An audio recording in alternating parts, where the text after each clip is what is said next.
I'm Nelson Naturinda, and with me is Mr. Wanyama Wanga. He has been an analyst and he has covered many elections, so he's going to give us an objective analysis of what is taking place in Kenya. Mr. Wanyama, you're most welcome. Thank you. We are discussing Kenya elections. They voted yesterday, and the results have been coming. What is your feeling about the results so far?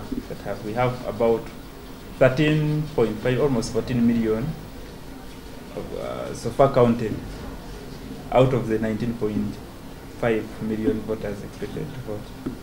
So what is your view about the results so far?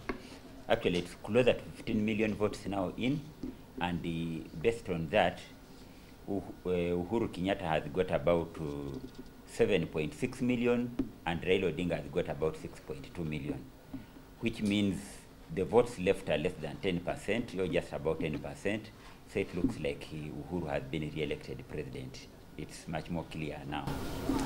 Yeah, is this a surprise that Uhuru is performing like that? Is it a result of his mobilization? Because we had seen before that the results will entirely be determined by the level of mobilization in their strongholds.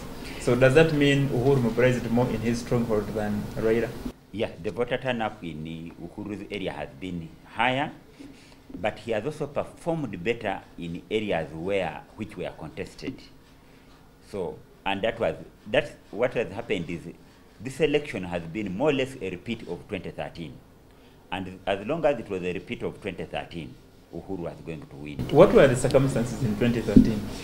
The circumstances in 2013 is that Uhuru mobilized Central Region, who are the Kikuyu, and the Rift Valley, who are the Kalenjin, and the two camps remained together. And the two camps have remained together even in this election. And the two camps have generated a higher voter turnout than in other areas around the country. So that's what has happened. That's why you're seeing they are having a higher turnout, and they are winning in their strongholds with higher margins than Raila. Raila put a lot of effort in mobilization, and if you look at the places which were his strongholds, actually they are more populated than even the strongholds of Kenyatta. Does that mean there was something lacking? Is that the reason why he wanted more time? Maybe he wanted more mobilization to make sure that everybody votes and they vote for him. I think it is not a question of the numbers were against Raila from the start. If you look at the day the Electoral Commission released the registered figures, projections at that time showed that Uhuru could get up to a maximum of 8.4 million votes, and Raila could get a maximum of 8 million votes. That's if everybody in their villages and voted. And it has turned up, the gap has remained about that. Uhuru has increased the gap actually by increasing the voter turnout. What has happened, for example, if you look at the areas where Raila needed to do better to win this election, it has not happened.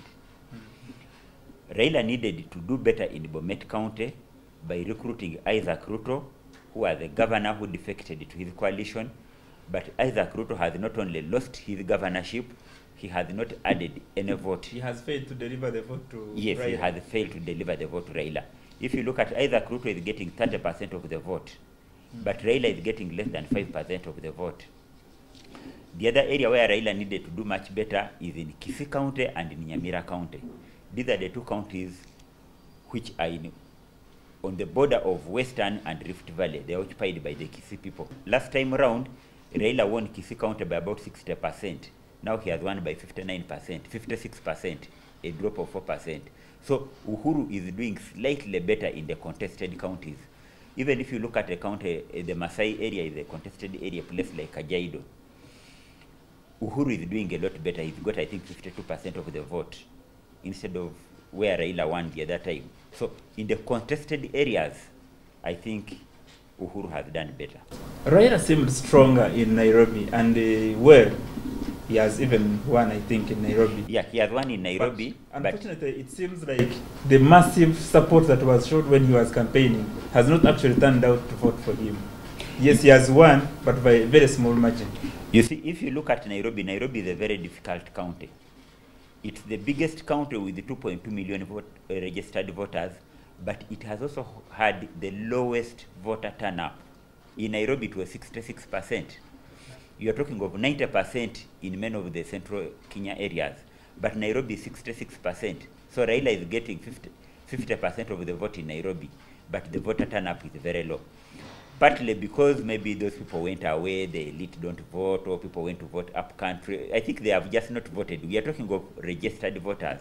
Nairobi has had the lowest voter turnout, and that has hurt Raila. Nationally, what is the average turnout? The average turnout a few hours ago was about 77%, but that is accounting for the votes which are not in. So when the other votes come in, it will probably go to 80%. Is this the highest turnout that Kenya has registered in the recent vote election? Yeah, this is much higher. It's much higher than 2013. Okay, so we saw Raila addressing a press conference as early as 2 a.m. Was he already sure of losing, or he simply wanted to air out his concerns? And what are his concerns? I think his concerns are the vote transmission process. You see, there's a difference between the vote transmission as provided for in the law and the vote transmission as it's being seen on TV. You need to understand this clearly, because the law provides that votes are counted at the polling station. And at the polling station, there's a form called 34A, which is signed by all the agents and all the things. That is the official document of the electoral results. Now, in the Kenya electoral law, says Form 34A must proceed to what they call the wards, and then proceed to the constituency tallying center. At the constituency tallying center, there's a returning officer who tallies results from Form 34A, and then generates what you call Form 34B. And it is that presidential election result which is legal. The one that has 34B? B, the one which comes from the constituency returning officers. But what was being seen on TV and what is being projected, all these results which we are talking about, are results which have been generated from results from the polling stations, which have been sent to the National Tally Center. So while technically I think they are genuine results, they are not technically legal results, because the legal results must come from the constituency tallying center. And Kenya has got 290 constituency tallying centers. So Raila's concern is the Electoral Commission ought to have waited for Form 34As to move from the villages or the polling stations to the constituency. And then they are turned into 34Bs. And then they are totaled, and then you generate Form 34B. Those are the legal documents for which results can be analyzed. So what is on TV, these are results coming from the tallying centers, but these are results coming from everywhere in the country. So when you ask, and a lot of people even on commentators were asking, but where are these results coming from? They are coming from all over the country. But the official transmission of results is supposed to be through the constituency tallying centers. So what could have forced is it the desire to beat the time? What is forcing the Electoral Commission to use the ones from the villages, not from the constituencies? You see, the constituency, the establishment of the constituency as the final tallying center for presidential results was done by court. But by the time the court made that ruling, the Electoral Commission had already made arrangements to receive these results from the polling stations. So while the court process is there, and it's the legal process, the Electoral Commission did not dismantle the system that existed, which means when a polling officer scans a result, transmits a result to the constituency, the Electoral Commission in Nairobi gets a copy. And it is these copies which they have used to aggregate the results.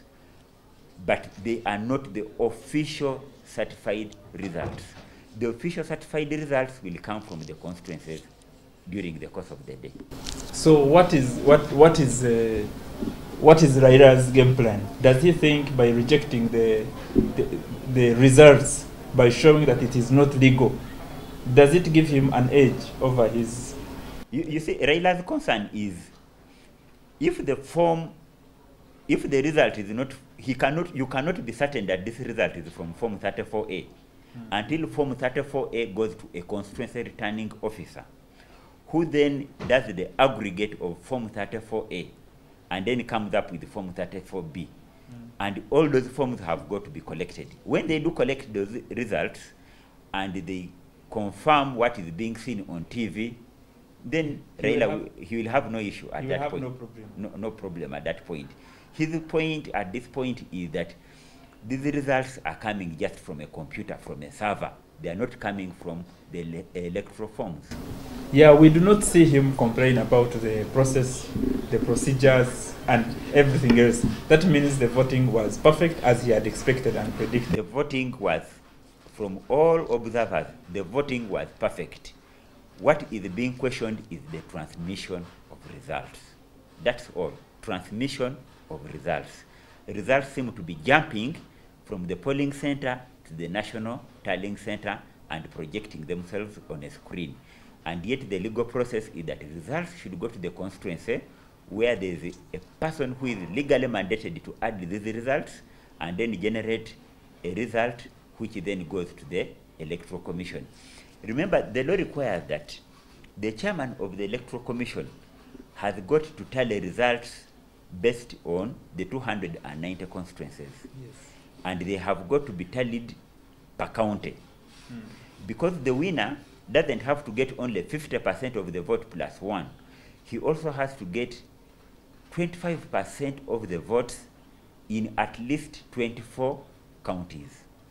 Yeah. So those are the things the Electoral Commission will be checking for. And you cannot check those things unless you've got the results from the constituency level.